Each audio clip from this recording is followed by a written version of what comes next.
Hello, beautiful people. Welcome to this Mom Life podcast. My name is B Souls, and I enjoy talking to you about motherhood and how it affects every area of our lives. I want to thank all my subscribers and listeners so far. Thank you so much for stopping by. And if you're new here, please do well to like, share, comment, and subscribe.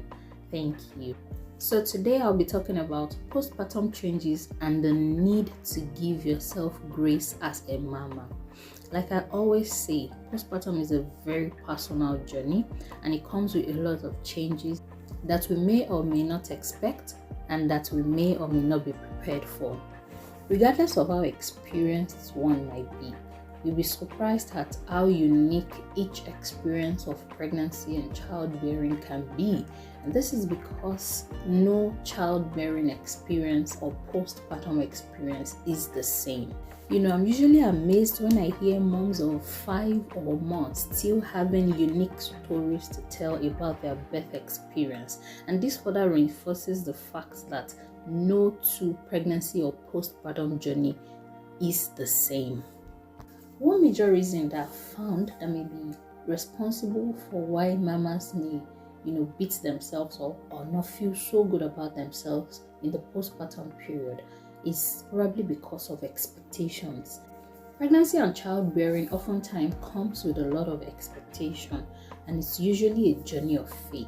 So I know that it makes sense to plan for a baby that you're expecting. You're going to plan a lot of things, not just buying and shopping for hospital bags and all of that, and what baby will wear, but you're going to also think about how is this baby going to be born, what mode of delivery will I be having, what are the options available to me in terms of pain relief. Will I have pain? Will I not have pain? Will I cope with the pain? Will I not cope with the pain? Particularly for first-time moms who are not sure how things are, and you've not been there before. It's a totally new experience. So there's a lot of expectations, a wide range of it. But this is me saying to us that we need to give ourselves grace and give a wide gap for our expectation. This is because it's so easy for us to break down or to feel so bad if these expectations are not met. So a very usual example is that you planned to have a natural birth and then you eventually did not have a natural birth. You probably now had a cesarean birth. Sometimes it comes with a sense of disappointment, particularly if it's something that maybe you have prayed about, maybe you are trusted, you are fasted for, you just believed God for it. Some way, somehow, you may be tempted to feel that, did God really answer my prayer, or why didn't God answer my prayer? And as we brood upon these thoughts, they can become enablers for negative emotions to thrive. Similar to it is the issue of labor pain. And it's so interesting how we, as much as we may be prepared or we may have been told that childbearing is a painful procedure. As a matter of fact, labor is defined medically as a painful process, right? There is still something inside a number of people, including myself, that makes us feel that we can evade this pain. And coming also from the point of Jesus has come now, Auntie Eve, this thing you did us, can it be reversed? And reading books like Supernatural Births and all of that, some of us really have hoped for a painless delivery, and people have testified to such. But if you prayed for it, wanted it, and it doesn't come, then that becomes a failed expectation, and it can become something that may make postpartum a bit difficult because you had an experience that you didn't want to have or you really didn't prepare for. So as beautiful as it is to make plans for childbearing, for delivery, for postpartum, I am saying make it a wide range. Let's keep our minds open because things happen. Things pop up that you didn't plan for or you didn't think about. Medical issues come up that you didn't even know about, and all of that.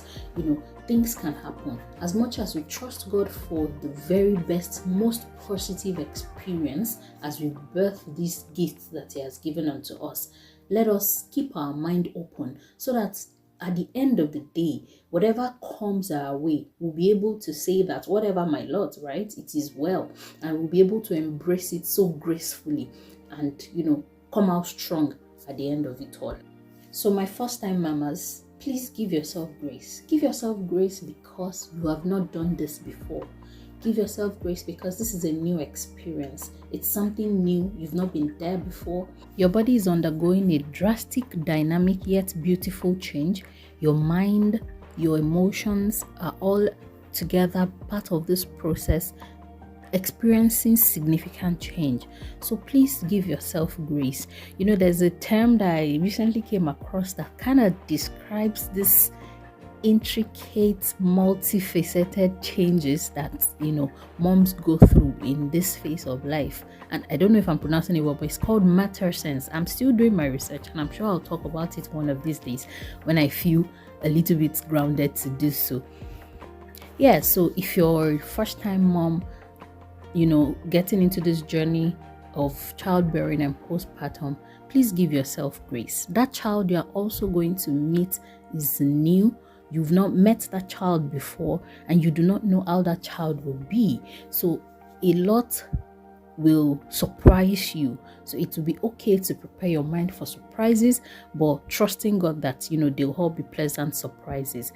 And for my oldies, my mom of 2, 3, 4, 5 and above, you still need to give yourself grace. As much as one may feel like, I've been there before, experience, is the best teacher, so they say, you still have to prepare your mind because things are not the same.